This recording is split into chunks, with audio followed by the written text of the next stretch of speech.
మీరు తోటలో నిద్రపోతున్నప్పుడు రెడ్ ఐస్ ఉన్న ఒక డాగ్ వస్తుంది. అది ఒక డీమన్. దాని మ్యాజిక్ యూజ్ చేసి మిమ్మల్ని అడవిలోకి తీసుకొని వెళ్ళి సేమ్ మీలాగని రూపాన్ని మార్చుకొని మిమ్మల్ని ఆ తర్వాత మీ ఇంటికి వెళ్ళి మీ ఫ్యామిలీ మెంబర్స్తో కలిసిపోతుంది. మీ ఫ్యామిలీలో ఉన్న వాళ్ళని కూడా అడవికి తీసుకొని వెళ్తుంది. అక్కడ ఉండే మిగతా డీమన్స్ సేమ్ ప్రాసెస్ని రిపీట్ చేస్తాయి. ఈ డీమన్స్ అన్ని ఎలా వచ్చాయంటే, ఒక అడుక్కునే అతను ఆకలికి ఆ ఊర్లో ఉన్న వాళ్ళందరినీ తినడానికి భోజనం అడిగాడు. కానీ ఎవరు అతనికి ఫుడ్ పెట్టలేదు. అతను చూడ్డానికి అసహ్యంగా శరీరం నుంచి దుర్వాసన వస్తూ ఉంటుందని అతన్ని అడవిలోకి తరిమేశారు.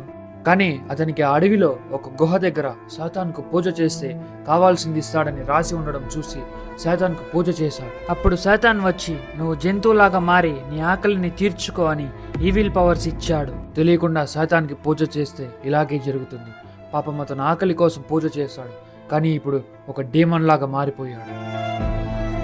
మీ ఫ్రెండ్స్ ఎవరైనా డిఫరెంట్గా బిహేవ్ చేశారంటే వాళ్ళ నెక్ పైన చూడండి, అక్కడ డీమన్ మార్క్ ఉంటుంది.